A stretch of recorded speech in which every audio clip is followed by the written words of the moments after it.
Жаштар барып эле жалаң Голливуддун киносу менен тарбияланып калган да. Көрүүчүлөр үчүн тартылып атабы кино же мындай Хайп кармап туруп элди кантип мен ушул хитке киргизип канча акча табам деген чакырчылыкта чыгармачылык менен алек болуу мен үчүн бейиш болду да. Советтик элди ушул коммунизмге үндөйм деген жолдо бизге эң маанилүү искусство бул кино деп айтканда. ата эне тарбиялайт, киного тарбия алыш үчүн келбейт, киного эс алыш үчүн келет. Мамлекеттик идеология, тарбия анан акчаны да бөлүп карабашыбыз керек. Бүгүн кыргыз киносу чындап өсүп жатабы? Сот болуп, прокурор болуп байым, саясатчы болом, тинтем минтем, кинону эчким ойлочу эмес. Ошол акчасын берип, күлүп, ыйлап, кол чаап, кыргыз эли мындай жакшы жашаган эмес эсел. Чоң акча керекпи же чоң дүйнө тааным керекпи? Пустойдон тайган. Үч бирди көрдүм. Элди агрессияга түртө турган же болбосо маанайды чөгөрө турган бир Зомбулукту кызыктуу кылып көрсөткөн экөөнүн чек арасы барбы? сен ошол жерде калып каласың. Сен чыкпайсың. Сен бул жашоону көрбөйсүң. Сен ошол жакта калып жашайсың ошо менен. Ассаламу алейкум, урматтуу Маек YouTube каналынын көрүүчүлөрү. Бүгүн бизде конокто режиссер, продюсер, сценарист Эрнст Абжапаров байкебиз. Кош келдиңиз. Сау. Сизге биринчи эле суроом, бүгүн кыргыз көрүүчүлөрү мындай чыныгы реалдуу окуяларды кино аркылуу көргөнгө даярбы же өздөрүнө жагымдуу жалган нерсени деле көрүп жүрүшөбү, кандай ойлойсуз? Биз мисалы кино менен тарбияланганбыз да ушул жалаң кино менен эметип, мен дагы ошол кинону тартуу жолуна, ошол кинону көрүп атып таасирленип анан ушуга келдим да. Мисалы 90-жылдары Советтер Союзунун ошол биз көргөн кинопрокат системасын Союз талкалаганда, анан талкалашты да. Бул атайын жасалган нерсе. Анткени бул жерде чоң акча да. Кино бул чоң акча, дүйнөлүк. Мисалы эме болуп кетет экен, нелегальный бул курал жарак сатуу, дүйнө жүзүндө экинчи наркотик, анан легальныйдан үчүнчү дар дармек, анан төртүнчү бул кино. Бул чоң бизнестин немелерине кирет да. Бул Голливуд негизи эң биринчи кино менен бул Американын мечтасын көрсөттү да. Америка кандай жашайт? Анан биз аякты көрүп алып өзүбүздүн жашообузду көрүп, деп анан суктанчыбыз да, бул бир. Экинчи, анан жанагы нелегальный жолдор менен аябай бизди порнография менен сугарды да. Өзгөчө перестройка учурунда ошол менен жашап калышты да жаштар. Анан ошол менен анан бизден ыйманыбызды талкалашты. Ыйманыбызды талкалагандан кийин Советтер Союзу өзүнөн өзү кыйрап калды. Бүт караманча тып-тыйпыл болуп туруп анандай сыйпалап калдык да. Анан сыйпалап калганда ошондо анан өздөрүнүн немелерин инвестиция имиш болуп келип туруп мына Кумтөрдү алды, Сибирди алды, Казакты, бияктын баарын алып туруп анан байлыгыбыздын баарын анан сора башташты да. Анан ошонун катарында анан Голливуд келди. Голливуд менен бүт сугарылып атат. Биз кыргыз киночулары мына 90-жылга келгендер, биз ошого кантип туруштук беребиз деп анан ошонун үстүндө иштедик да. Мисалы, көрүүчү уже жаштар барып эле жалаң Голливуддун киносу менен тарбияланып калган да. Ошол бурулушту биздей тарткан кино постсоветтик мамлекеттерде жок. Мен жакында окуп калдым, биз дүйнө жүзүндө на душу населения чыгарган кинобуз боюнча 4-орунда экенбиз дүйнө жүзүндө. Бул эмнени айтып атат? Бул биз ошол Советтер Союзун кыйратып, бизди кыйратканга карабай, кыргыздар өзүбүз мындайча айтканда бир муштумга түйүлүп, биригип, анан ошолорго туруштук берип турган өзүбүздүн кинобузду жараттык да. Демек бул эмнени айтып атат? Биз өзүбүздүн тилибиз менен, өзүбүздүн дилибиз менен, өзүбүздүн Кудай таануубуз менен, биздин салтыбыз менен, биздин өзүбүздүн жүрүм турумубуз менен биз өзүбүздүн жаштарыбызды тарбиялап атабыз деген нерсе. Мына ушул эгемендүүлүк. Жанакы саясий эгемендүүлүк эмес, сен өзүңдүн элиң менен өзүңдүн каалаган тасмаңды көрүп, анан өзүңдүн балаңды өзүң каалагандай тарбиялаган мындан өткөн эгемендүүлүк жок. Ошондуктан бүгүнкү көрүүчүлөр эгемендүү Кыргызстандын эң үлгүлүү көрүүчүлөрү деп айтмакмын да. Анан сиздин да эме деп айтканыңыз бар да, биз режиссерлор көрүүчүлөр тууралуу аз ойлонобуз деген сыяктуучу. Мисалы, азыркы учурда кандай болуп атат? Чыныгы көрүүчүлөр үчүн тартылып атабы кино же мындай көрүүчүлөрдү билет алуучу адам катары эле көрүп калдыбы азыркы учурда? Ушул жерден мен мындай нерсени айтайынчы. 3 тараптын кызыкчылыгын карашыбыз керек да. Сен сурооңо жооп бериш үчүн биринчи кызылык бул режиссердуку. Режиссер эмнени каалайт? Ал ардак даңкты каалайт. Мен фестивалга барсам, мага бир орден берсе, наам берсе, эл мени сүйсө деген бул элементардуу режиссердун ички амбициясы, эгосу. Режиссердуку. Экинчи продюсер. Ага аны сүйүп атасыңбы, орден берип атасыңбы, ага мындайча айтканда эч бир эмеси ни холодно, ни жарко деп коет да орустар. Ага акча керек. Анан дагы бир саясатын колдогон, анан мамлекеттин экономикасын өйдө көтөрө турган бир билимдүү бир коом болсо деген нерсе мына азыр келип атат да. Ошондо бүгүнкү күндө мисалы мен азыр көркөм кеңештин мүчөсүмүн да Кыргыз фильм киностудиясынын. Ошондо режиссерлор биз карайбыз. Элдин табитине туура келеби? Туура келбесе жаратпайбыз. Бул Кыргызстандын атагын чыгарабы? Анда кир. Ошол Кыргызстандын атагын эмне менен чыгарат? Жаман жагы менен чыгарабы? Шылыңдап чыгарабы? Же эстетикалык көркөм менен чыгарабы дегенге да карайбыз. Эгерде бизди шылыңдай турган болсо ал да жарабайт. Ал эми акча табуу маселеси ал бул продюсерлерде, ал продюсерлер мамлекетке муктаж эмес. Алардын көздөгөнү эптеп азыр кандай жаңылык ачып ийсем, кандай бир ыкма таап ийсем, канткенде мен бир өзүнчө бир хайп кармап туруп, элди кантип мен ушул хитке киргизип канча акча табам деген алардын өзүнүн маселеси да. Ошондуктан бул жалпы жонунан айтуу кыйын, бирок эң негизгиси биздин көрүүчүлөрдүн ошол биз кадам шилтеген сайын булардын көрүүчүлөрдүн көрүү маданияты өсүп, талаптары өсүп, ошондуктан ошол продюсерлер дагы барган сайын чала була бучук тасма эмес, ошо сапаттуу, ичинде руханий байлыгы бар, элдин бир талабына жооп бере турган тасмаларды тартып келатат. Кино элди тарбиялайбы? Сөзсүз да. Ленин бекеринен айткан эмес да, ал жанагы большевистик идеяларын мындай таркатам, советтик элди ошол коммунизмге үндөйм деген жолдо бизге эң маанилүү искусство бул кино деп айтканда. Мен кээде ошо бизде кино жараткандардын подкасттарын көрүп калам да, анан баардыгы минтип айтышат да. Ата эне тарбиялайт, киного тарбия алыш үчүн келбейт, киного эс алыш үчүн келет деп көп ушинтип айтат да. Ошол себептен берип атам да бул суроону. Алардын айткандары, ошо бул продюсерлик тараптагы режиссерлордун айтканы да, алардын көзүндө акча. Демек акча менен элдин көңүлүн ачыш керек. Бирок өздөрү байкабай тарбиялап атышат да. Мисалы мен канча кинону көрдүм, ал жерде мындай сүйүү, үй бүлөнү сактоо, бир ыйман жолунда жүрүү, баары эле бир тарбия жолунда болуп атат да. Демек булар ошол эл каалап аткан, эл талап кылып аткан ошол тарбияны ага берип, ошонун ордуна акча алып атышат да. Ошону менен көңүл ачып берип атат да аларга. Анан бул жерде дагы бир нерсе айтып койгум келип атат.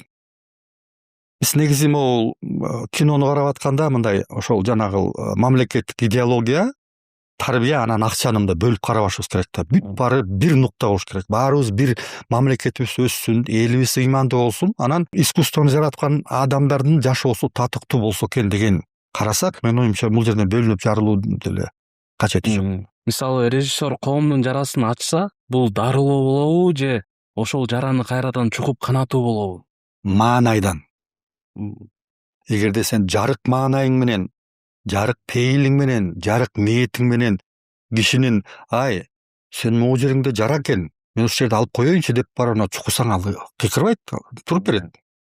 Анан эгерде мынтип анан сайгылай берсең, анан бакырып сени кайра башка чаппайбы, туурабы? Ошондуктан бул сенин ошол ниет, пейил, маанайыңан болот. Сиз үчүн эң коркунучтуу кино кандай болот? Коркунучтуу кайсы тараптан? Мен коркуп кете турганбы? Жок. Мисалы коомду жаман жакка түртө бере турган сыяктуу мисалы ушундай кинолор болот да. Сөзсүз. Бул калп, жалгандык. Биз айтып атпайбызбы, биз жалган дүйнөдө жашап атабыз. Бул жашоо жалган. Чын дүйнө бул Алла Тааладан. Анан эгерде ошол чындык бурмаланып, элди туура эмес жолго салып, мына ушул туура жолуң, мына ушул ыйманың дей турган болсо, эң коркунучтуу кино ошо да. Адамдардын башын айландырып, тетир жакка салып ийгени бул менин оюмча чоң кылмыш. Анан ошондой кинолордон корком албетте. Анан сиз жөнүндө изилдеп атып мугалим болгонуңузду да окуп калдым. Анан ушундай суроо жаралып атат. Мугалим болуш кыйынбы же ушул режиссерлукпу? Кайсысын мисалы жаш кезиңизде болгонсуз да мугалим. Ооба. Ошол убакта жаш эле кезиңизден баштап эле кино тартканга да кызыгып баштагансыз да ошол учурдан айтып өтсөңүз. Бул мен эми мугалимдикке каалап барган жокмун да. Аргасыздан болду да. Анан бул өзгөчө анан балдар менен иштеш Дагы мындай өтө калдыңыз да. ооба өтө оор. Анан ошолорго бир билимди жеткизиш бул өзүнчө бир тозок. Анан алардын бир эмгекке үйрөтүш, анткени ошо сабак окуп кайра жооп берген бул чоң эмгек да, ошо эмгекке үйрөтүш, жалкоолуктан арылтыш. Анан өзүң жарытып билимиң жок болуп атып анан билим берген ал бул өтө ого бетер тозок. Анткени мен мектепте, институтта колум аябай начар болчу. Мен лекция жазып алганда өзүм кайра окуй албай калчумун. Окшош экенбиз. Анан элестетип көр, башталгыч мектепке сулуу жас деп жазсам, ал артында караганда меники тырайып, мыйрайып калганда кызым менен жазып салдым. Бүттү да өлдүң. Ата энеси шылыңдап. Ошондой учурлар да болгон. Анан мен чынын айтканда аябай тозокто жүрдүм десем болот. Ошол такыр бул менин кесибим эмес экен. Анан бирок жашоо шартым жакшы болчу. Анткени биз тоолуу жана геологияда сабак бердим, ал жерде жанагы высокогорье, полевой, часовой, анан Балентүкүн, анан садикте музыкант болуп иштеп аттым. Мен ошондо элестетип көр, мен колго 400 рубль алчумун айына. Бул советтик учурда тиги профессор, академиктер алган айлыкты алчумун. Эң минимальный айлык 60 рубль болчу. Мисалы, мен биринчи Жумгалга барганда мен 90 рубль менен баргам. Сары Жазга барып иштегемде элестетип көр, мен 300 рубль мектептен алып, 300 бирдеме, анан 90 рубльды садиктен алып 400 рубль колума алчумун. Ошолдон качып киного келдим. Анан киного келгенде биякта штат деген жок экен. Мына 90 жылдары эмне деген азапты көрдүк. Материалдык жактан ушундай кыйналдык. Мен эмес, эл кыйналды да. Бирок мен бактылуу жашадым да. Мен киного келдим, мен режиссер атка кондум деп чыгармачылыкка кирдим. Муну көрдүңбү? Мындай экөөнүн салмактап көрсөң, мен үчүн материалдык жакшы жашоо бул тозок болду. Ал эми ошол жок чакырчылыкта чыгармачылык менен алек болуу мен үчүн бейиш болду да. Анан үйдү күрөөгө коюп кино тартуу бул аябай чыгармачылыкка берилгендикпи же өзүнө өзү кыйнообу? Эми мен азыр ушул жашыма келип, мен айтып атам, бул келесоолукту эсептейм. Акмакчылык. Сен үй бүлөңдү коргулап атасың да, курмандыкка чалып атасың да кино үчүн. Не деген топ? Ошол эми жыргатканда эле кино болуп берген жок ошол, чынды айтканда. Бирок балдарың өксүдү, балдарыңан бир нанын жулуп тартып алып бирөөлөргө бердиң. Ошол бул эми келесоолук. Анан бирок ошол кино тартылбай аткан учурда такыр жок болуп атса, анан сен өзүңдүн көбөлөнүңдү тепкилеп ошону бир нерсени айткың келип турса, анан бул аргасыздан ошого бардым. Мына 15 тасма тарттым, бирок ошонун баары бекер кеткен жок да. Ошол үйдү залонко коюп алып тарткан кинолордун негизинде анан тажрыйба пайда болду да. Тажрыйба пайда болуп, мына азыр Кудайга шүгүр аман эсен өлүп калбай ушул күндү көрүп атабыз. Мына эми мындан ары айтып атам, мен эч качан билбейм дейм. Эч качан мындай жолго барбайм. Мен азыр ушундай жашка келдим, ушундай тажрыйбага келдим, ушундай барктуу болдум деп эсептейм. Анан эми мен азыр ошол шартты күтөм, ошондо шартты талап кылам. Анан ошол шарт баары оңу менен болгондо, анан болгон ички дараметимдин баарын ошого жумшап, анан сапаттуу кино тартканга даярмын. Сиздин кино үчүн төлөгөн эң оор бааңыз эмне болду? Мисалы, ийгиликтүү адамдарды көрүп ойлошот да, идеалдуу көрүшөт да көбүнчөчү. Бирок алар ошол сиз мисалы кинону сүйүп, кино тартып аткан учурда башка жактан ал үчүн бир нерсе төлөп аттыңыз да, мисалы үй бүлөңүзгө убакыт жок сыяктуучу. Ошол эң оор баа кандай болду сиздин жашооңузда? Эң оор баа, мен ошондо мисалы киного барбай, мен бизнес менен деле алек болуп жүрдүм да. Мисалы Сары Жазда кафени аренда кылып жүрдүк. Сибирге чейин бал сатып жүргөн күндөр болду. Таксовать этип жүрдүм. Анан ошол такыр кинодон көңүлүмдү такыр мындайча айтканда ал жакты жаап коюп туруп эле толугу менен бизнеске өтүп кетип үй бүлөм бардарчылыкта өссө кандай тарбияланат эле мен азыр айта албайм да. Балким бузулуп кетет беле, балким такыр тетир жакка кетип калат беле. Бирок биз азыр тиги байбичем экөөбүз отуруп ойлоп ой жүгүртүп калабыз. Таң көрдү эл кийгенди кийизе алган жокпуз, эл жегенди жедире алган жокпуз, эл алып аткан билимди мындай сугара алган жокпуз. Анан бир соорото турган бир нерсе, биз балдарыбызды мындайча айтканда адам кылып чоңойтуп турбуз да. Менин оюмча бул өтө баалуу. Балдарыбыздын баары тең да, байоо, ак көңүл, боорукер, арамы жок эң негизгиси. Ооба, бизге окшоп мындай алданат, колундан жулдуруп ийет жемин. Бирок эң негизгиси булар баягы мени артыман болуп туруп, мына кичүү кызым азыр сүрөтчү болду. Уулум белгилүү оператор, режиссер, кызым болсо азыр уже продюсер болуп жүрөт. Мындайча айтканда өздөрүнүн жолун таап кетишти. Анан эң негизгиси алардын мен карап көрсөм мындайча айтканда адам катары сыйга, баркка ээ болуп калышты деп эсептейм да. Буну менен биз сыймыктана алабыз. Эрнест Абдыжапаров жаш кезинде эмнеге ишенчү эле, азыр эмнеге ишенбей калды? Мисалы бала кезде көп нерсеге ишене беребиз го. Ошондой бир сезимдер болгонбу? Мисалы кино жаатында болсо деле ишенгенсиз, бирок азыр убакыт өтүп ишенбей калдыңыз. Мен мындай деп айтып берейинчи, мен ошол менин бул кино деген үрөнү себилгенден баштап, мен ошо киного ишенип келатам, ага саткын болгон жокмун. Бир ирмем дагы мен кино тартпайм деген болгон жок. Анан сен баягы ишеним деп атпайсыңбы? Ишеним. Ишенимдин сөзүнүн мааниси аябай чоң да бул ишеним. Мисалы, Алла Таалага ишенүү. Меличи, бизди Кудай жок деп үйрөтүшкөн. Ооба. Кудайга ишенч эмеспиз. Чоң апаларыбыз Кудай сактайт көр, Кудай тигиндей мындай деп намазга жыгылып өтүп атканда шылдыңдачыбыз. Анан мен чоң энемдин колунда өсүп калдым да. Анан ошо көп ошону айтсам да Кудай жок, тигиндей мындай деп мындай.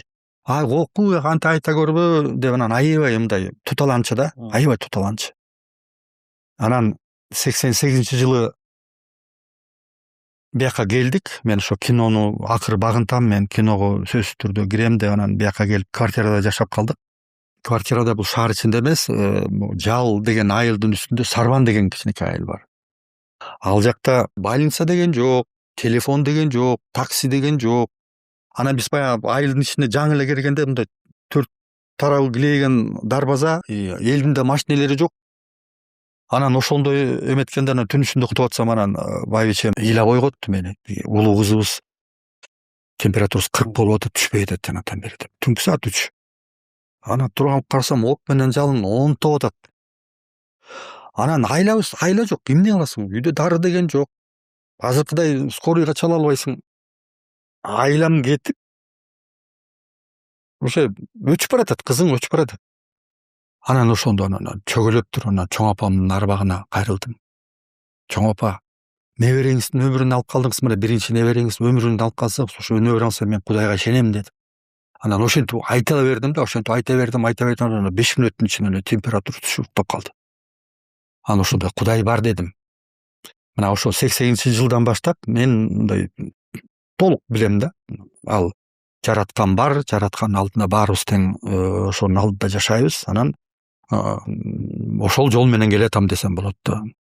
Азыр киного кайтып келсек кайра. Бүгүн кыргыз киносу чындап өсүп жатабы же камера кармагандар эле көбөйдүбү? Мындай да, мындай философиялык категория бар. Муну эми сен деле билет, сан сапатка өтөт дейт. Ансыз болбойт. Анткени теория вероятность деген бар. Сен бир жолу бир бутага бир жаат койсоң, ал тийбей калышы мүмкүн. Бирок акыры 20 жолу, 30 жолу, 40 жолу атсаң бирөө тиет да бирөө. Ошол сыңары могул жакшы кино, жаман кино ошол тартыла бергенде арасынан сөзсүз түрдө бирөө чыгат. Анан сөзсүз түрдө кыргыздын атагын чыгарат. Ошол баасы ошол мына 50-60 режиссердун арасынан бирөө чыкса, ошол актайт бүт баарын актап кетет. Ошон үчүн өлүп атабыз. Кыргыз киносуна баары жетип атат. азыр азыр мына мамлекет көңүл буруп атат, бизнесмендер инвестициясын салып атат, жана продакт плейсменттер бүт жана строительный компаниялар рекламалайбыз деп акчаларын берип атат, жаштар агылып кино тартабыз деп билими башка болсо деле ошого баш оту менен кирип ошол жакта ысык суусуна чыдап барып ошол жакта жүрүшөт. Эң негизгиси эмне? Жаштарга. Мисалы мына эгемендүүлүктөн кийин 20 жыл бою эң биринчи сүйгөн профессиялар бул юрист менен экономист болчу. Жалаң ошого мына экономист болсом мен бизнесмен болбойм, юрист болсом мен тиги сот болуп прокурор болуп байыйм, анан саясатчы болом, тинтем минтем деген неме болчу. Кинону эч ким ойлочу эмес да. Анан азыр болсо бүт эле мен киного тартылам, мен кино тартам, анткени бул жерде акча бар, бул жерде барк бар, бул жерде кадыр бар. Анан эң негизгиси бул жерде чыгармачылык бар, жаратмандык бар.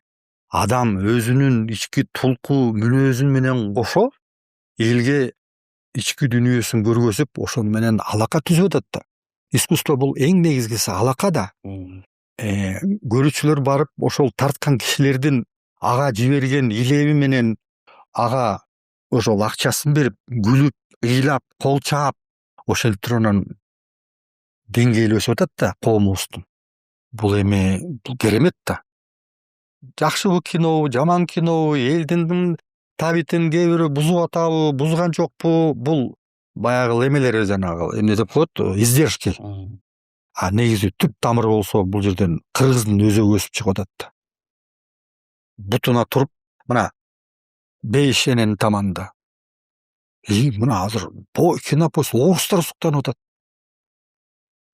Бүт тиги кыргыздын киносу жанагы неме өткөндө бир ютубтан неметип калдым, бир молдо сүйлөп атат да.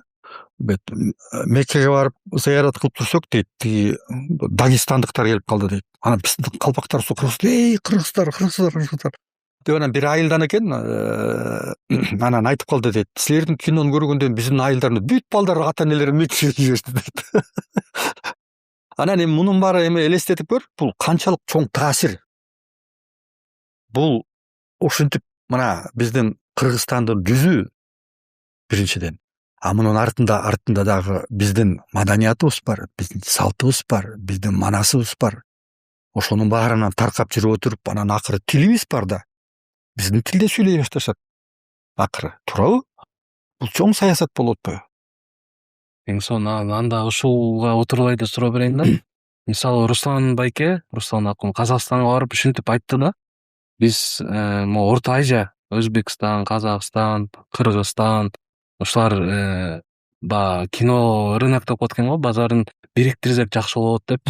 Анан сизде деле ушундай бир идея жокпу? Киноңузга бир казак карманын кошуп, Казакстанга да алып барып бир ушундай жаатта. Эми мындай да, мен азыр айттым го, мен азыр мындай башка акыбалга келип калдым. Мен азыр жаштардын нанын талашып, анан алар менен жарышып, күрөшүп, анан мен бул рынокко кирем, тиги рыноктон мисалы кичине оолактап турам да. Мен байкап турам, эмне ким каяка барат, эмне кылат. А менин өзүмдүн азыр бир кандай десем акыбалга ушундай келип калдым. Мен кинонун дагы бир кандай ачылыш жасасам, кандай жаңы бир тил ойлоп чыксам, кандай бул ошол жаштарга кийин үлгү боло тургандай кандай ыкма менен элге таасир берсем деген ошол менен алек болуп атам. Анан мындайча айтканда Руслан акын айтып келген нерсени биз мурунтан эле айтып келатабыз. Анын жыйынтыгы мына уже казактардын киносу бизге келип атат. Учурунда өзбектин киносу менен көп сугарылышчу эле. Бүгүн кыргыздын киносу менен сугарылып атат. Бул акыры боло турган нерсе. Анан бул өзбек казак эле эмес. Менин оюмча биз орустар менен да ошондой болушубуз. Анан аяктын рыногу аябай чоң, аяктын анан бара могу тынчтык орноп, баягы биздин болбой эле биздин чөйрө орус тилдүүбүз да. Орус тилдүү. Орус субтитр менен барып анан тиги Украинада деле бүтөт согуш. Ал ынтымакташат, ал бир эл. Келгенде ошо агалар менен алака түзүш керек. Анан баягы Советтер Союзунун прокаттык системасын кайрадан калыбына келе турган күн келет. Ошондо эң Советтер Союзунда эң жарды киностудия кыргыз фильм болчу. А ошол пространство келгенде ошондо эң алдында эң популярдуу кыргыздын киносу болот. Көрөсүң. Эң сонун айтып өттүңүз. Мейнстрим менен арт хаусту бири-бирине душман кылып коюу бул киного зыянын тийгизбейби? Мындай. Бул жер мен ушу өмүр бою ушу эмени алып келатам. Мен сага ийи ыраазымын ушу мейнстрим арт хаус деп айтканга. Анткени бизге 90-90 жылдан баштап бизге муну коммерческий кино, авторский кино деп келген. Мына экөө бири-бирине карама-каршы келет. Себеби кинонун баары автор жаратат, кинонун баары сатылат. Каяка болбосун, сен фестивалга барган күндө да сен ошол көрсөтүп туруп анан ардак, даңк, анан бир приз алып сатып алып атасың да ошол. Жоксо наам алып атасың Кыргызстанда метеде. Бул сатылуу. Ал эми мейнстрим менен артхаустун айырмасы. Бул артхаустун мааниси бул жаңы жол ачуу. А мейнстрим бул негизги агым. Ошо негизги агым соолуп калбаш үчүн алар мейнстримден улам жаңы ыкма ошондон анан улам байытып турат негизги агымды. А негизги агым келген агымдан акчаны мейнстрим берип турат. Не, сен дагы бир тап бер. Эл көрбөсө дагы биз көрөлү, сендер бир үйрөнөлү деген ошондой алака. Ошондуктан мейнстрим менен артхаус эч качан бири-бирине карабаган киши. Авторский, коммерческий дегенде биздин ошентип постсоветтик мамлекетте ошол эле бардыгында тең ошентип кинону талкалашты да. Ошо орустун киносу ошентип талкалады. Анткени таланттуулар өсүп келаткандар айтат: сен эмне коммерческий кино тартып калдыңбы? Элге жагынып дегенде жок деп анан баягы ыкмаларын элге кызыксыз болуш үчүн бир Европаныкына окшоштуруп бирдеме кылып эметип туруп анан фестивалга кызыктуу бир ыкмаларды кошуп көрсөтөт. Эл көрбөйт, приз алат. Азыр приз дагы мына азыр батыш жабылды, бүттү. Биздин кинолор ошондой авторский кинолордо кетпей калды. Азыр эң негизгиси мына жада калса мен деген режиссерлорубуз азыр эл деп калды. Мен кыргыз режиссермун. Мени кыргыз эл тарбиялады. Мен кыргыз үчүн кызмат кылбаганда ким үчүн кызмат кылам деген тыянакка мына азыр ошол бир ой менен чыгармачылыгын элге кайрадан буруп атышат. Ошондо бул эмнени айтып атат? Демек бул сапаттуу тасма эл көргөнгө учур келди деген. Кийинки суроом: эмне үчүн кыргыз коомунда кино көбүнчө той, күлкү, уруш, сүйүү айланасында болуп жатат? Мен айттым го, мен канчанчы ушул бир 12-13 жылдарга чейин мен бияктан кеткичекти. Мени тынбай бет ачарларга чакырышчу. Анан кыргыз киносунда эмне болуп атат дегени мен кабардар болчумун.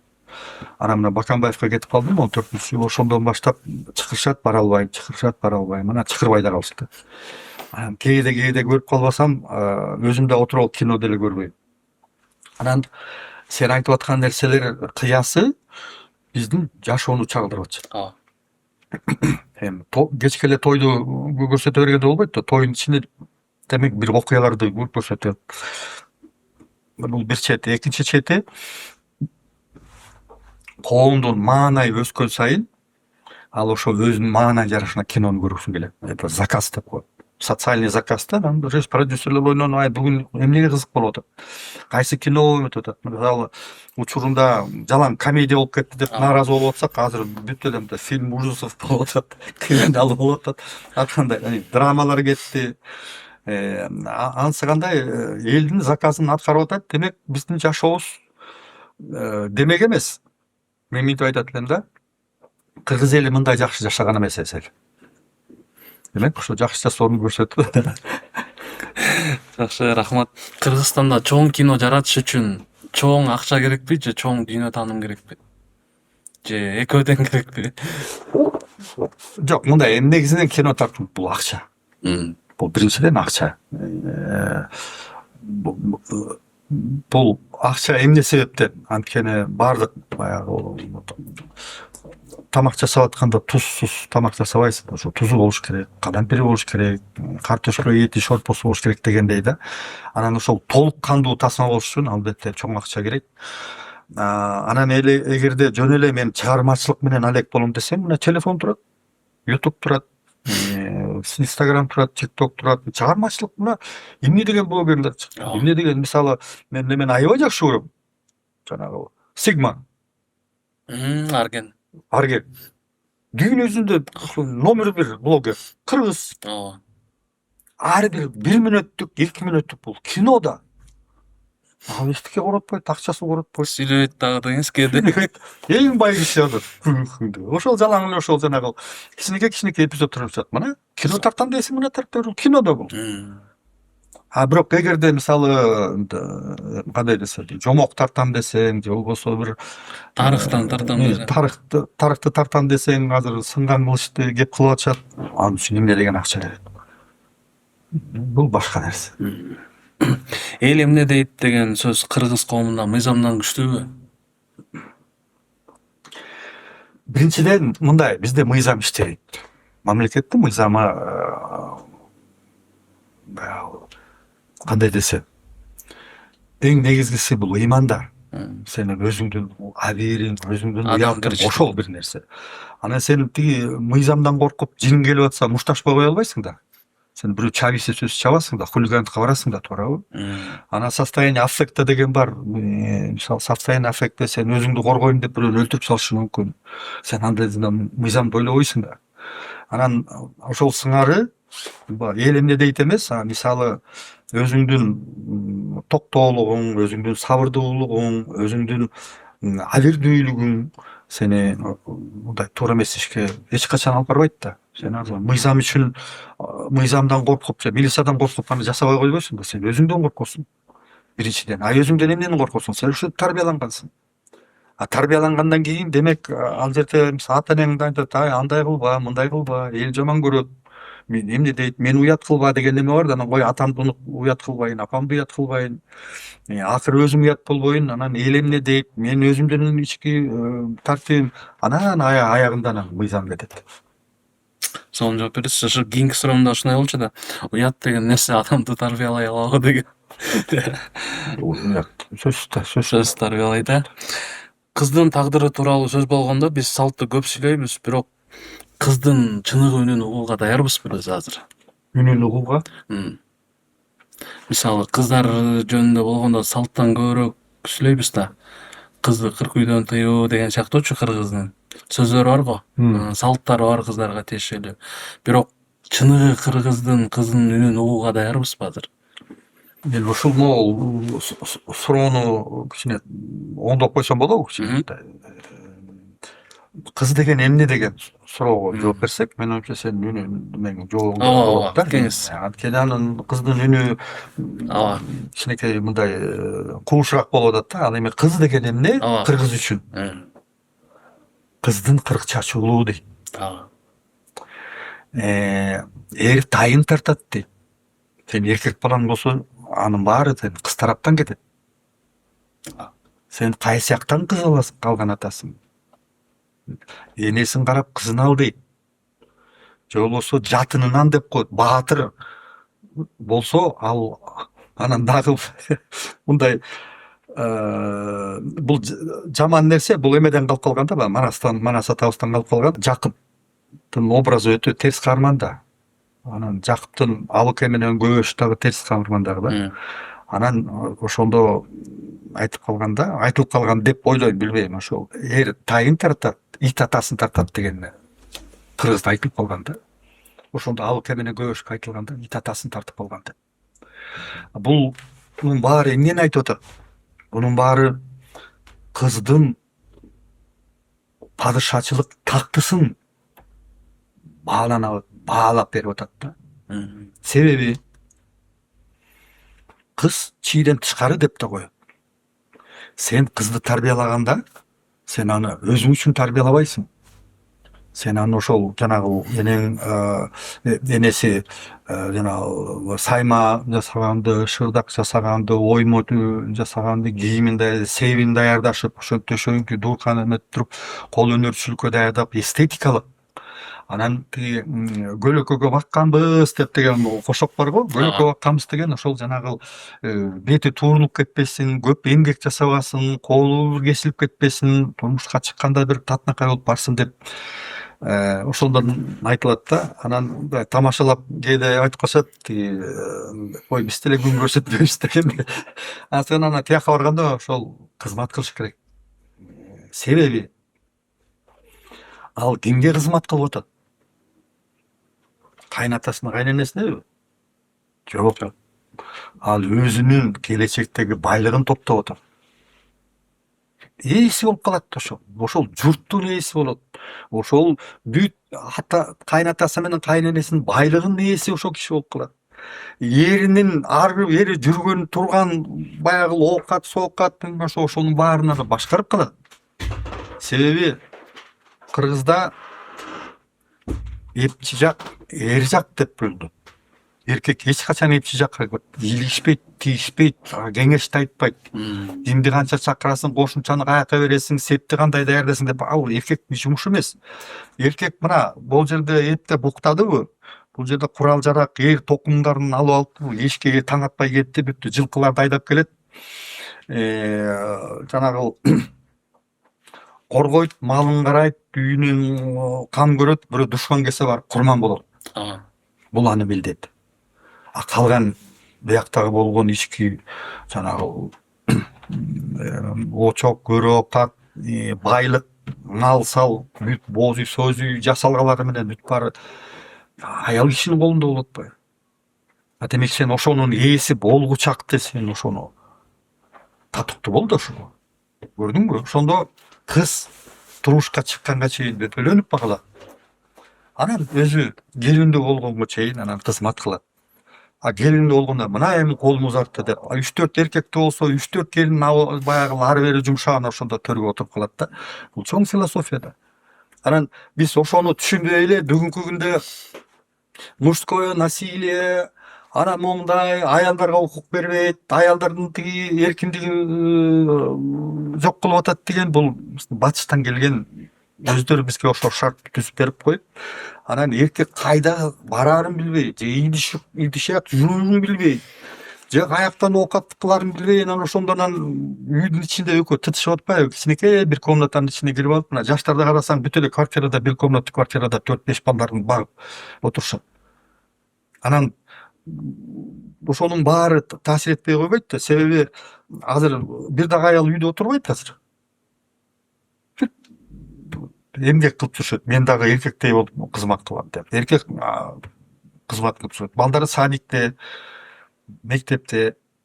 Анан биздин жашообуздун шарты кичине өзгөрүлүп калды да. Анан ошондон баягы албетте биз боз үйгө кайра кире албайбыз. Кыргыздын жанагы мурунку жашоо шартын алып келе албайбыз. Азыр кайнене деле көп үстөмдүк кылбай калды. Коркуп калышты. Мен азыр көрүп атам го, мына биздин байбичелер кичине кордук көрүп калышты кайненелер.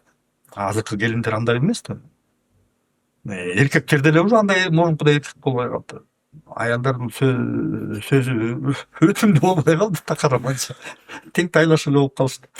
Анан ал сыңары бул тасма, өзүң айтып аткандай китеп, болбосо ушундай бир талкуу, ушундай бир подкасттарда биз өзүбүздүн салтыбызды ала жүрсөк, ошондо аял кишидей болсо, бул жанагы оокат жаса, анан слуга эмес мен деген эмес. Сен тактыда отуруп, өзүңдүн вазипаң бар да, сенин сулуулугуң менен, сенин мээримдүүлүгүң менен, сенин ошо эркекке болгон мамилең менен сен бир жогору турасың да. Эркек болсо чуркап барып, сенга бир алтын шакек алып берип, сөйкө алып берип, же болбосо бир көйнөк алып берип, ошентип сага жагынсын. Мына ошондо кичине мындай эркек менен аялдын ортосундагы мамиле ошондо түзүлөт да, кичине окшошураак болот. Анан мага эркектин кереги жок дегендер толтура азыр. Мен өзүм таап алам. Ошентип мына ажырашуулар ошондон болуп атат. Жалгыз бой жүргөн эркектер канча, жалгыз бой жүргөн кара дал кыздар канча. Ошондуктан биздин келечегибиз мен жаман деп эч качан айтпайм. Бирок биз ушуну кеп кылганыбыз ошол кичине мындай эркектер эркектей болсо аялга окшош баратабыз. Баары эле карасаң үлпүлдөгөн бир шаардык балдарды карасаң бир караманча эркекке окшош турду. Кыздарды карасаң дыңкылдап бүт көк муштум болуп баратышат. Анан ошонун баарын кичине бир калыбына келсе деген гана ой. Анан мен келечегибиз жаман деп эч кандай айтпайм. Менин оюмча ушу жанагы биз ушу тасма тартып атканда мамлекеттик деңгээлде ушул үй бүлөнүн институтун кайрадан биз калыбына келтирсек, өзүбүздүн салтыбыз менен аялдын баркын кайрадан көтөрсөк, ошол жанагы бул мындай эркек мүнөз кылбай бир аялдын сулуулугун көрсөтүп тарбияласак, эркектиктин эрдигин көрсөтүп тарбияласак, менин оюмча бул кинонун бул жерде бул салымы ушу аябай чоң болот. Сонун айтып өттүңүз. Мен бул жөнүндө негизи көп эле ойлондум да, ошо бизде аябай мындай аябай олуттуу темалардын бири болуп калбадыбы азыр келиндерчи, күйөөсүнө, кайненесине мамиле кылган боюнча, кызмат кылган боюнча интернетте урушуп кетмейбиз бар да. Анан көп эле ойлонуп жүрчүмүн, бирок сиз айткан багытта, сиз айткан картинада ойлонуп көрбөпмүн. Бирок аябай жакты, рахмат. Анан кыргыз үй бүлөсүнүн эң чоң трагедиясы эмне деп билесиз азыр? Азыркы учурдагыбы? Ооба, биз статистиканы караганда өтө көп ажырашуулар жыл сайын. Мындай деп айтат элем да. Азыркы учурдун ар бир адамдын, эркек болобу, аял болобу, биздин талабыбыз өтө чоң болот. Биздин талабыбыз эмнеде?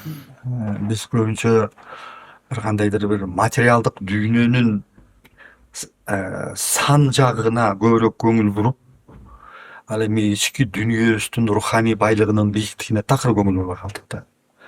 Ошондон улам мисалы бул жерден жашоо шарт. Эркек дайыма эле көп акчаны таба бербейт. Анын ар кандай шарты болот, ар кандай бир кызыкчылыгы болот. Анан салыштырмалуу болуп атат да. Мисалы тигинин күйөөсү мынча таап атат, сенин эмнеге мынча таппайсың деген талап чыгат. Анан ошол жерде ошол аял кишилердин талабы өтө жогору болуп атат. Анткени бизге Голливудтун киносу болобу, орустун киносу болобу, мисалы үчүн бай үй бүлөлөрдүн мындай үлгү кылып көрсөтөт да. Кычыраган машина, Мерседес, особняк, эс алган жерлери бир кайдактагы Сейшельские острова, анан Мали, Сали, Майами. Анан эми болсун ошонун баары. Албетте ансыз жашоо ошондой жашоого болобу. Бирок ошого жетиш үчүн бирке убакыт керек да. Бирке чыдамкайлык керек да. Анан бул бакыт, бул эки адам бактылуу болуш үчүн бул башында бирин бири сүйүшөт да. Сүйүшкөндө 2 жыл 3 жыл ошо сүйүүнүн илеби менен жашайт. Макул кечирип кетишет. Анан сүйүүнүн муну сүйүү жанагы тоок сүйүү деп коеюнчу, мындай страсть деп коет, кумар сүйүү. Ал учуру менен келген сайын азая баштайт. Анан бул жерде нике кайыт деген бар. Алла Тааланын буйругу менен силер бири-бириңерди табыштыңарбы? Демек силер нике кайыт болдуңар.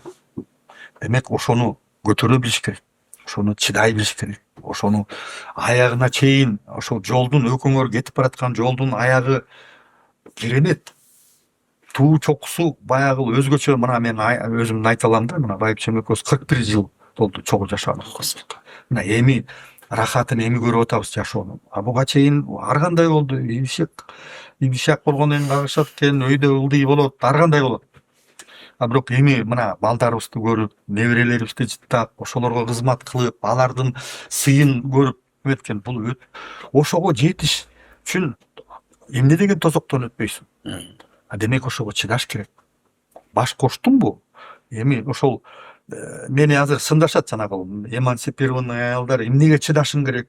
Мен эмне кулмунбу? Мен ошого турмушка эмне ушинтип кызмат кылганга келдимби? Же күйөөмө кор болгонго келдимби?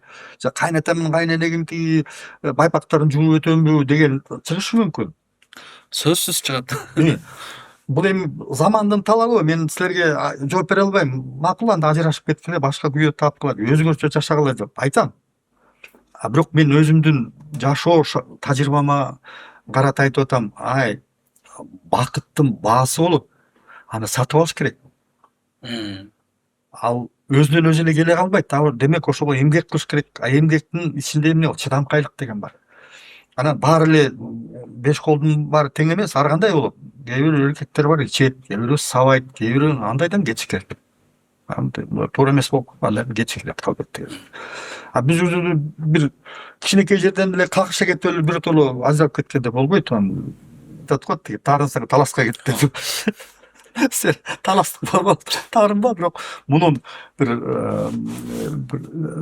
таржымалын айтышкан, ошо таласта болбой эле бир касиеттүү жер, ошол жактан барып агарып кел деген. Ошо тарынчың болсо, ошол таласка барып Манас атанын алдына барып зыярат кылып, кичинекей бир жаман жуман немелериңди алып салып анан кел деген мааниде айтылат экен көрсө. Чындап. Демек, жаш үй бүлөлөр сабыр кылып, буюрса жакшы нерселерди эле үмүт кылыш керек, дароо жарылып кетпей. Ошого даяр болуш керек. Кыйынчылыкка даяр болуш керек. Анан көтөрүмдүү, сабырдуу болгон киши гана бактылуу боло алат.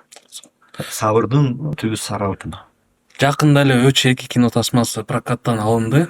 Баягы зордук зомбулук көп деген жүйө менен. Режиссер катары кандай кабыл алдыңыз? Бул цензурабы же коомду бир аябай жырткычтык эмеден коргоо болуп калдыбы? Бизде жок цензура. Ошондой цензура болбой эле койсун деп эсептейм да. Анан мен дайыма айтып келгем, бизде цензуранын кереги жок. Бизде өзүбүз самоцензура деген бар. Ар бир режиссердо, ар бир коомчулукта көрүүчүлөр ошону көрбөй коюшу мүмкүн, жактырбай коюшу мүмкүн. Мисалы мына Пустой дом келгенде, Пустой домдун бизде талкуулаганбыз урмат менен баягы Жаратман подкастта. Ал аябай мындай коргогон да. Пустой домду аябай коргогон.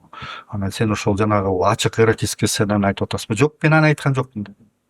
Ал жерде тасма өзү ошо кыздын образы, бул Кыргызстандын символу. Ошол кыз барып туруп, балалуу болуп, тигиниге турмушка чыгып, акчасын урдап алып, Россияга болуп, баласын төрөп, француздарга сатып, акыры барып туруп анан өлүп берип атат. Бул эме деген кино. Кыргыздын келечеги жок деген кино да. Ошон үчүн кыргыздар аны элестетесиңби?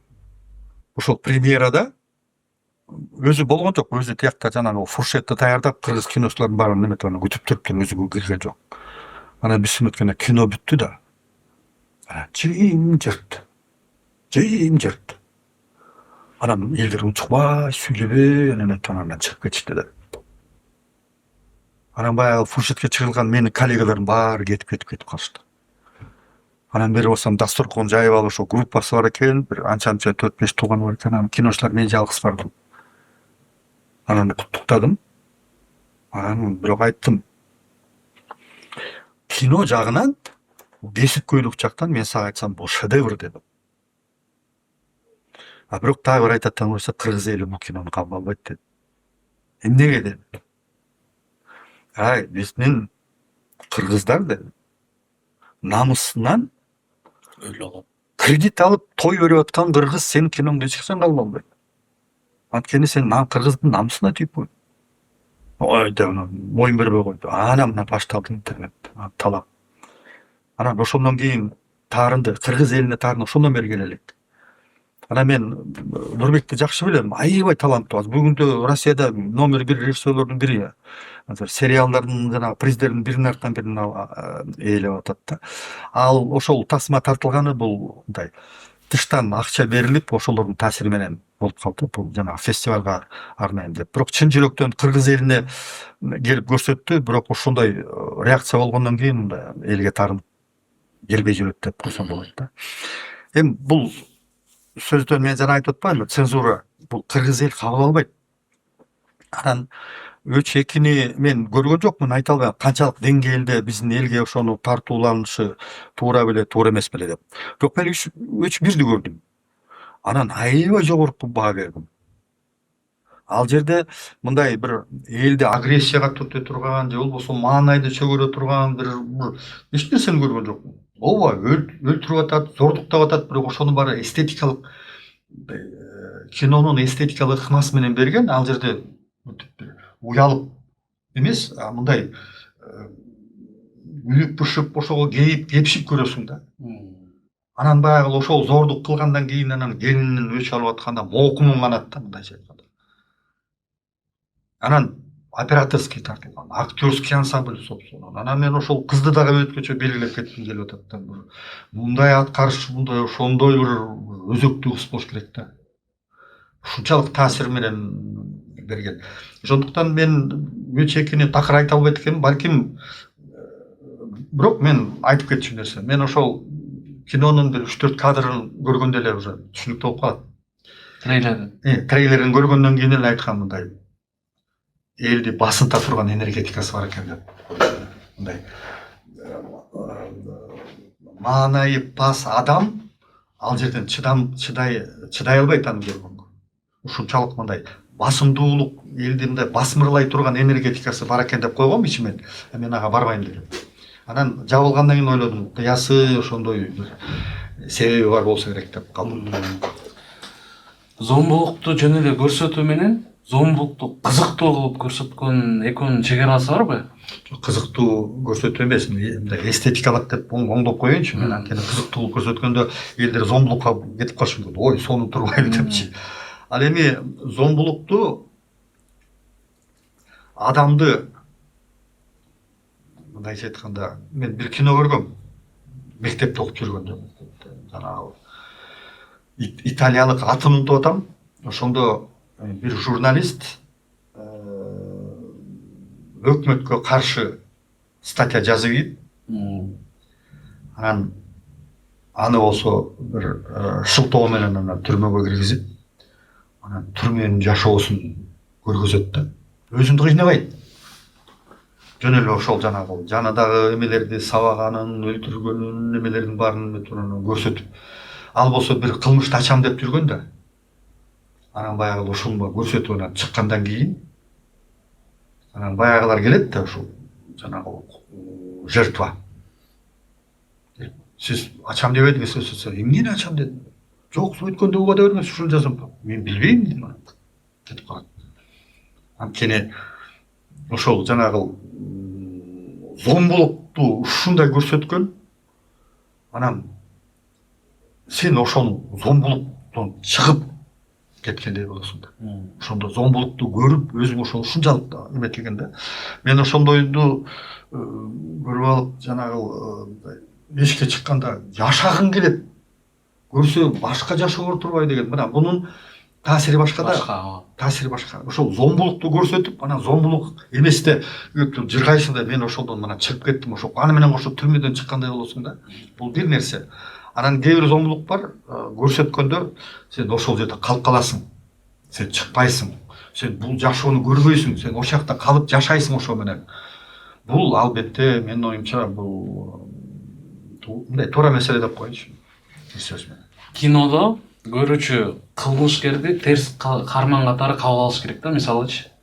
Бирок кээ бир учурда ошол кылмышкерди куртой бир адам катары көрүп алган учурлар болот да. Бул режиссердун катасыбы же көрүүчүнүн киного даяр эместиги? Эми мындай да. Негизи биз көрсөң керек, көрөсүң, Отецти көргөнсүң, бригаданы көргөнсүң, рекетирди көргөнсүң, анан мен ошолордун жолу менен болуп влюбленный ворду тарткам да, ал жерде анан бул жерде жашоо мындай биринчи кичинекей эс тарта баштаганда анан сага мугалимдер үйрөтөт. Маяковский деген, что такое хорошо, что такое плохо деп. Ак менен караны айырмалаганга үйрөнөсүң да. Анан деңгээлиң кийин өсүп жашоо турмушту өрүп атканда ошо анан түшүнө баштайсың. Жашоо жалаң менен ак кара болбойт, ал аралаш болот. Ак кара аралаш. Анан ошонун ичинде кызылы бар, сарысы бар, көөгү бар, жашылы бар, ошону айырмалай билген бул адамдын аң сезиминен өскөндүгү да. Андан кийинки жогору сен ошол айырмалай билип туруп анан элге кайра тарбия берүү да. Анан ошондон улам муну айткым келип атат да. Ошол мисалы учурунда крестный отецти көргөндө бандитизм пайда болду да. Ооба. Гүлдөдү да. Бригада пайда болгондо белый болом дегендер көбөйдү да. Анан биз деле билебиз, Рысбек Акматбаевди кудайдай көргөндөр көп болду да. Кene алар Робин Гуд катары байлардын акчасын тартып алып, кедейлерге калыс өстүргөн. Эми маселе эмне себептен? Эмне себептен ошондой болду? Анткени коомубуз бандитский болуп кеткен да. Милицияларыбыз сатылып кеткен, өкмөтүбүз сатылып кеткен. Жанагы мындай бандиттер, чыныгы ниети менен бандиттер баягы бычак менен, пистолет менен эмес, бийликке отуруп алып анан кагаз менен, ручка менен уурдашканда, элди ошентип тоногондо. Ошондой моментте анан сенин акыркы бизнесиңди бирөө келип тартып алса, милицияга барсаң, милицияны ал жетпесе, анан барчы да Рысбекке, Рысбек моундай болуп атат. Бизнесимди алып бер, жарымын сага бөлүшөйүн дегенде, алып берчи да. Бул эми мунун баары коомдун жашоосунун деңгээлинен болот. Эгерде жашоо ошондой бир биз мындай бизге мектепте үйрөткөндө милиция жакшы, бандит жаман деп үйрөткөндө, жашоодо калса бандит сага жакшылык кылып атат, милиция сени тоноп атат. Бул эмнеден пайда болуп атат? Бул коомдун ошондой деңгээлге түшүп калганбыз биз 90-чы жылдары. Анан ошондон сени сурооң да ошондон пайда болуп атат да. Анан буюрса билбейм эми азыр кандай болуп кетет, бирок менин оюмча азыр адамдын ниети жашоосунун оңолгонунан ниет оңолобу, оңолбойбу деген суроо болуп атат да. Жашообуз оңолуп атат. Ниет değilбиз. Оңолобу, оңолбойбу? Ошондон болот да. Мисалы Кыргызстанда деле айтышат да, мисалы акыркы сабак сериал чыкпады беле? Ошол убакта да мектепте аябай кайра күчөп кеткендерчи, жана бир ошол бандит баланын образын катуу берип койгон да.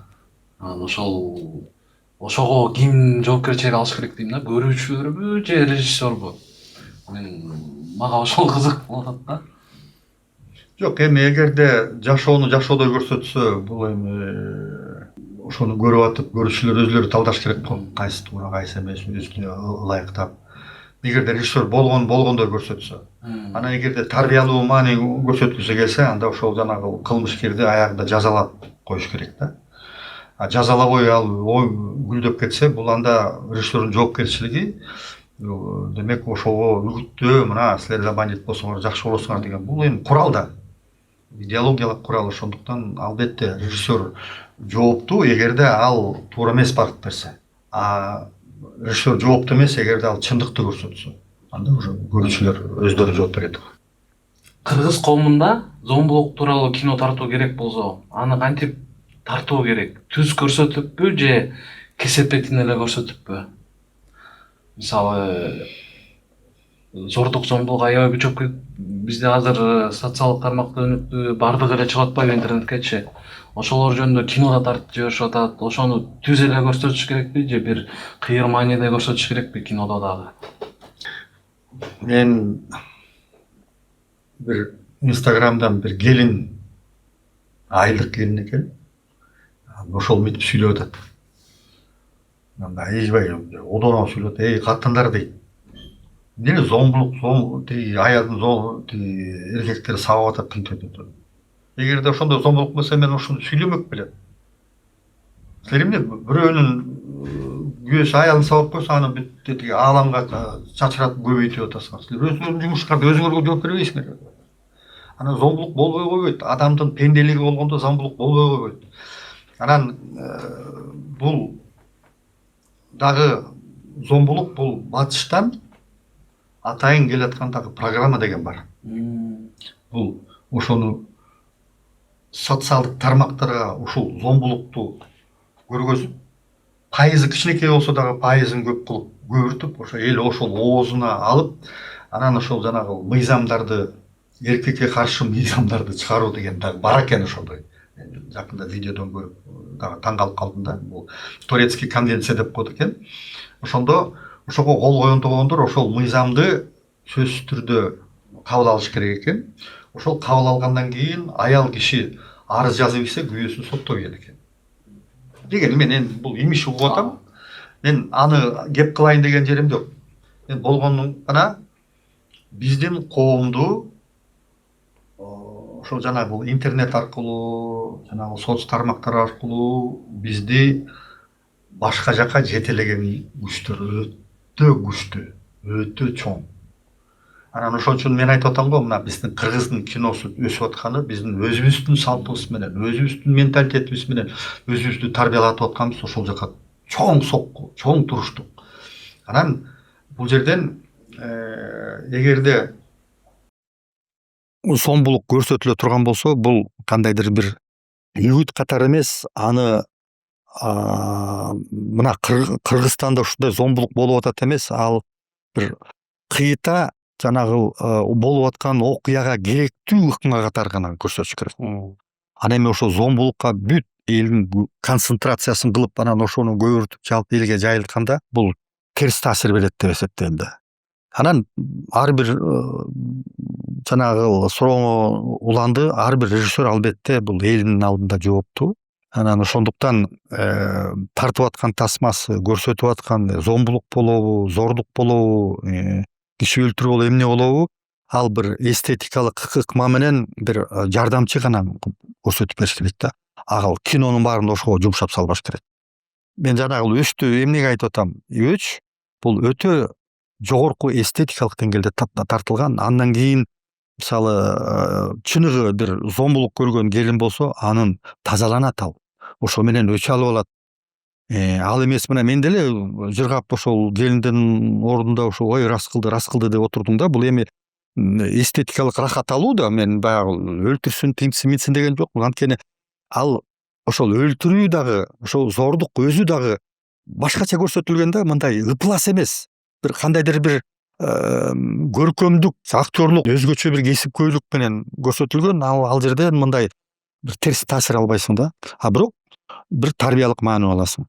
Ошо биринчи тыюу салса, биринчисине деле тыюу салмак да демектир. Демек экинчисинде бир элге жакпаган нерсе бар болсо. Мен билбейм, мен айта албайм. Жок, ошо элге жакпаган нерсе болгон үчүн анан эл айтып чыгып кетти да. Балким. Болбосо биринчисинен сиз айткандай жакшы тартылган үчүн унчукпай баары колдоп көрүшкөн да.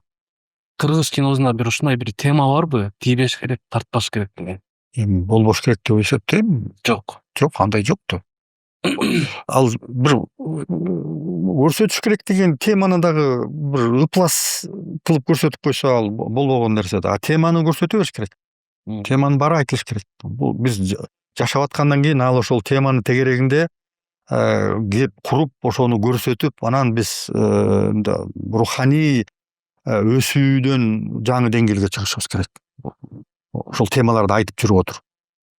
Манас тууралуу кино тартылыш керекпи?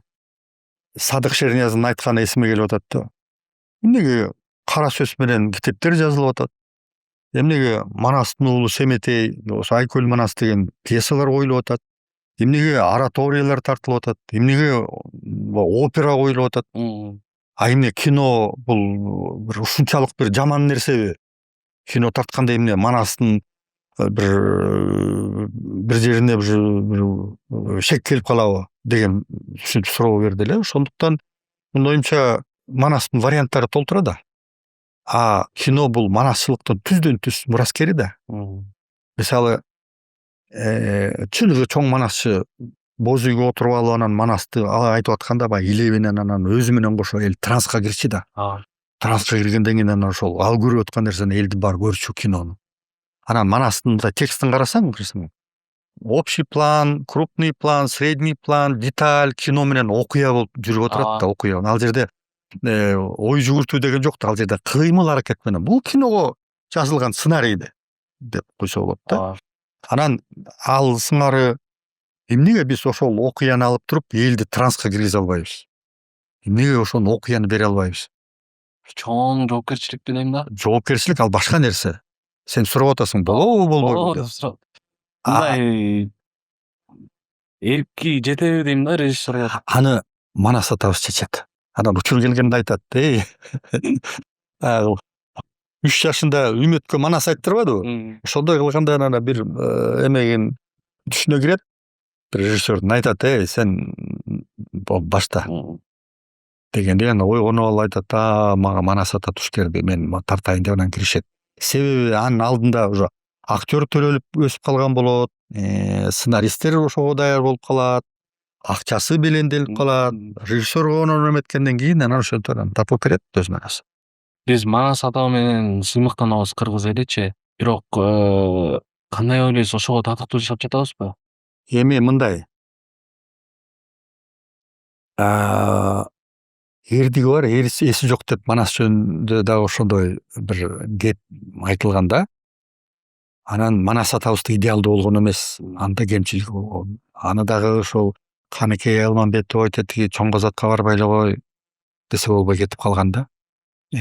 Анан бул чоң трагедияга алып келген. Ошондуктан эмне туура, эмне туура эмес. Андан дагы бир версиясынан бир угуп атам, Манас ата көрүп билип, эмнеге барган аяка. Биринчиден, ошо биз күчтүү болуп турганда, биз алдуу болуп турганда, Кытайдын мизин кайтарып экинчи бизге кайтпас кылалы.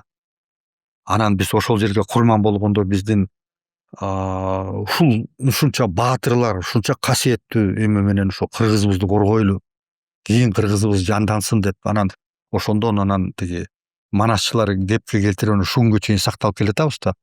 Балким ошол Манас атабыз ошол жака барып чоролорун жоготуп өзү курман болбогондо, балким Манас эпосу да жаралмак эмес. Балким биз дагы сакталбай калмакпыз, башка улут болуп кетмекпиз. Эң негизгиси биз кыргызчылыгыбызды жоготпосок, кыргыз салтыбызды жоготпосок, биздин кыргыз менен сыймыктанбай койгон болсок, мамлекетибизди сактай албай койгон болсок, анда биз албетте татыктуу эмеспиз деп айтат элек. Бүгүнкү күндө биз татыктуубуз деп эсептейм. Биз мына мен өзүм орус тил мектебин бүтүргөм, орус тил адабият институтун бүтүргөм. Бирок ошол жанагы орустардын арасында жүргөндө да жанталашып, кыргыз китептерин окуп, жанталашып, Манасты окуп, бүгүн орусча, кыргызча бирдей жазам. Бул жоопкерчилик. Демек биз азыр балдарыбызга дагы ошону орусту жерибе, бирок кыргызыңды унутпа да, кыргыз тилиңди сакта да, балдарыңа бер да ошону аракет кыл, үйрөт. Анан ага деле мен мисалы, мен азыр мына неберелерим көбүнчө орусча сүйлөшүп атат, мен ага деле кейиген жокмун. Себеби Пушкин орусча билчү эмес да. Бул ошол 19-кылымдын интеллигенциясы Лев Толстой, Лермонтов, Пушкин демелердин баары бүт французча тарбияланган да. Анан французча тарбияланып келип, анан Пушкиндин жана Арина Родионовна орусча жомокторду айтып берип отуруп, анан орустун тилин ошентип анан байытып сиңирип, анан француздун стилистикасы менен, француздун ошол кездеги туу чокуга чыккан маданиятын баары сиңирип туруп, анан орустун тилин эмне кылып салды. Көккө көтөрүп туруп, бүгүнкү күндө орустун ошо 19-кылымдын адабияты менен дүйнө жүзү суктанат. Достоевский, Лев Толстой, Чехов, эмне деген жазуучулар. Демек биздин дагы могул азыркы орусча, англисче үйрөнүп аткан балдарыбыз сөзсүз түрдө кыргыз тилине кайтпай койбойт. Ишенип кой.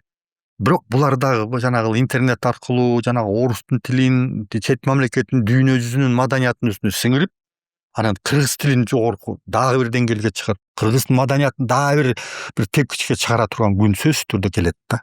Мен буга ишенем. Азыркы мунду TikTok, зумерлер деп коюп атпайбызбы? Ушулар бир 2 сааттык кинону көрө алабы, көтөрө алабы? Жок, эми баягы клиповый мышление деп коет. Азыр мисалы мейнстрим бүт эле клиповый мышлениеде.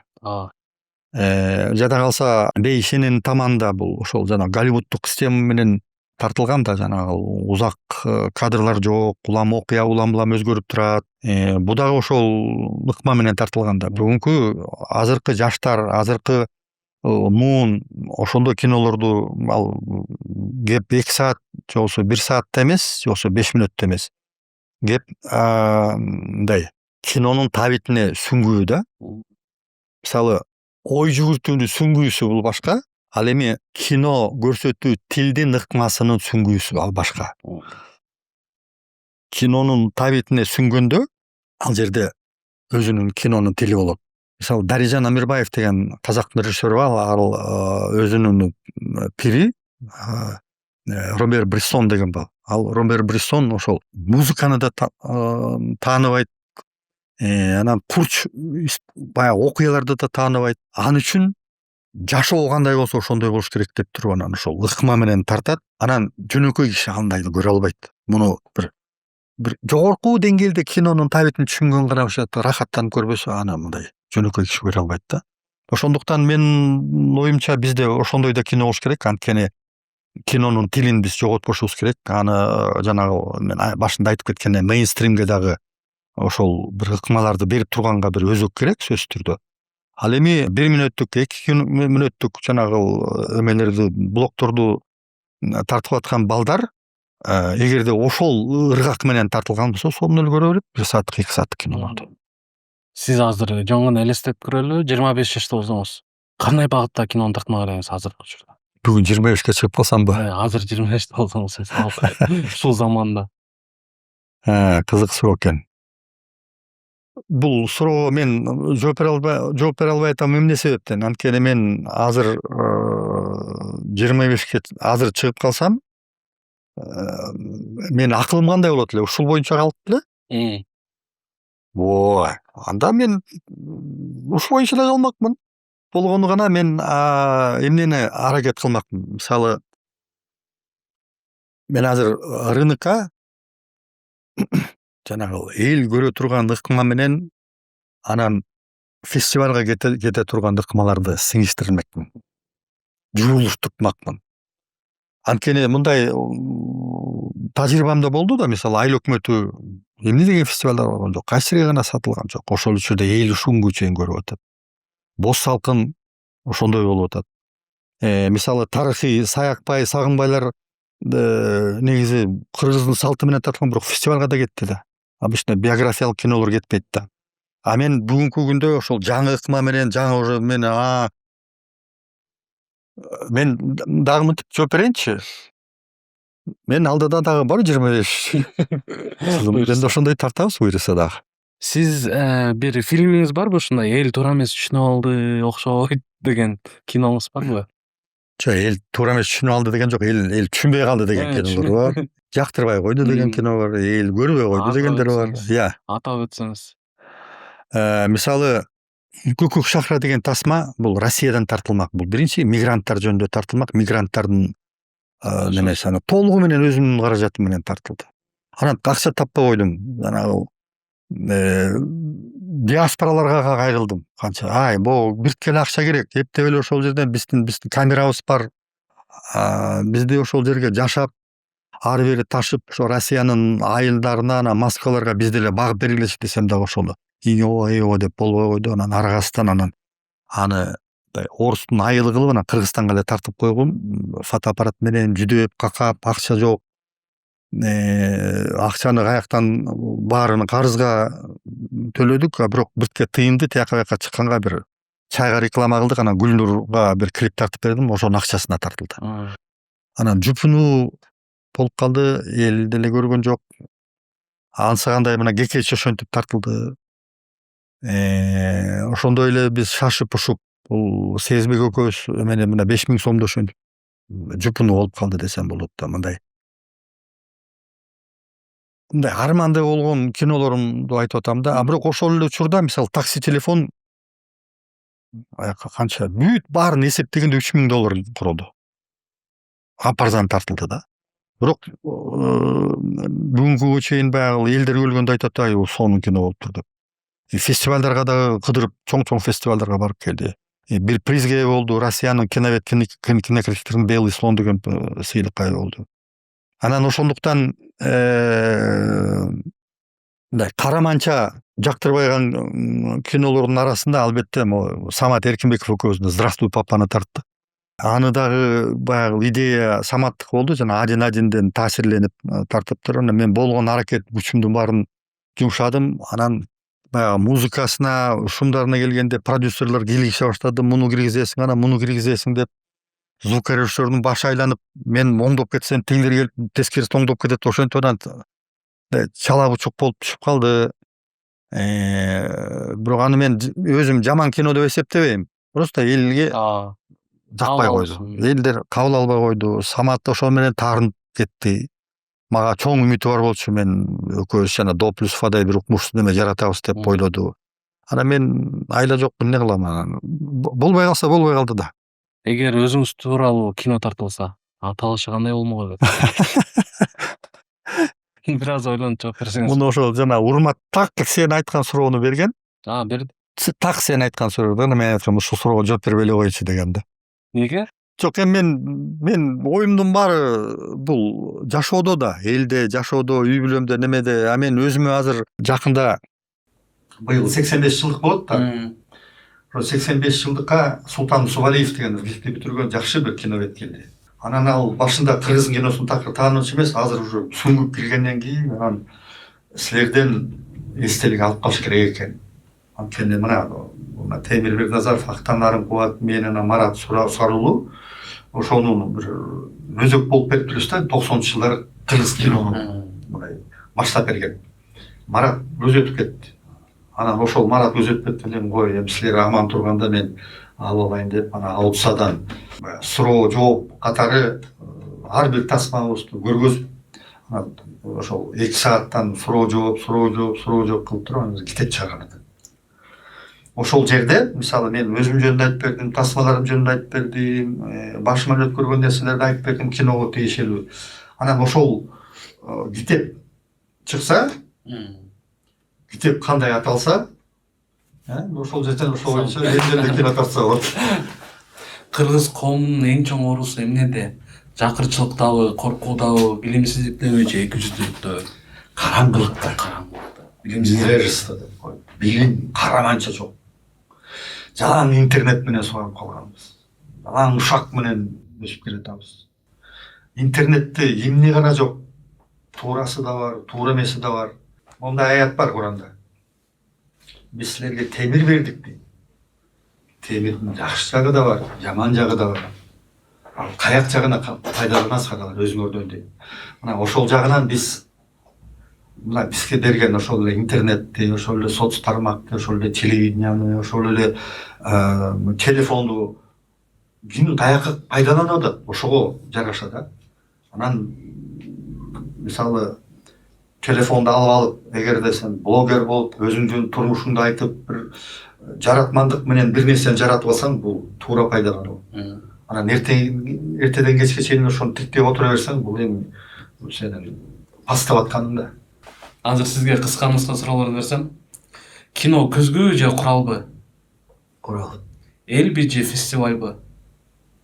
Эл. Бактылуусузбу? Ооба. Бактылуулук эмне анда сиз үчүн? Бул максатка жетүү жолу. Салтпы же эркиндикпи? Негизи мен үчүн эркиндик. Цензурабы же жоопкерчиликпи? Жоопкерчилик. Айылбы же шаарбы? Айыл. Өлүмдөн коркосузбу? Жок. Акчабы же идеябы? Идея. Жаштарга ишенесизби? Ишенем. Кыргыз киносу дүйнөгө чыгабы? Дүйнөнү ээлейт. Өкүнүчүңүз барбы? Жок. Эң оор карман жакшы адамбы же жаман адамбы? Жакшы адам. Кыргыздын эң чоң күчү эмнеде? Күчү Манаста. Эң чоң алсыздыгы? Караңгылык. Караңгылык. Оскарга кыргыз киносун, бир эле кыргыз киносун сунуштаса, кайсы кинону айтат элеңиз? Бакайдын жайыты. Мыкты режиссер Кыргызстанда жана чет элдик.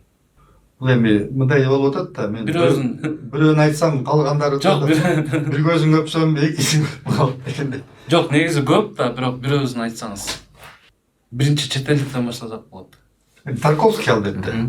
Кыргыздыкы болсо мен бул Бакайдын жайытын аябай ыйлайм, Океев деп коечу. Мыкты актер Кыргызстандан жана чет элдик. Сүймөн Кулчокборов, сырттан Жан Габен. Азыркы заманыбыздачы? Азыркы заманыбызда дароо эле албетте айталым, Табылды Актанов. Чет элдиктен Том Круз. Мыкты кино азыркы учурда Кыргызстандан жана чет элдик. ошо мыкты кино көрө элекмин да, чет жактан дагы бизде дагы мындай. Мен учурунда аябай таасирленген Тарковскийдин «Сталкерди» таанысым. Мисалы Бакайдын жайытын көргөн сайын ыйлайм да. Анан азыр ошондой кино жок болуп атат. Бизде да жок, чет мамлекетте да жок. Акыркы суроом, кино эмнени өзгөртөт? Жан дүйнөңү. Рахмат агай, азыркы учурда убакыт абдан баалуу. Ошол алтындай убактыңызды биз үчүн, биздин көрөрмандар үчүн, кыргыз эли үчүн бөлүп келип беркениңизге терең ыраазычылыктар билдирем. Кудай буйруса алдыда ийгиликтерди каалайм. Жанагы 40 идеянын да 20сы бар. 19 дейли, 21-си 19-ун күтөбүз. Кудай буйруса иштериңизге ийгиликтерди каалайм. Ар дайым ошол кыргыз элине кызмат кылып жүрө бериңиз. Азыр биздин көрөрмандарга эркин микрофон. Эми эң негизгиси биз укмуштуудай заманда жашап атабыз. Биздин колубузда эмне гана жок.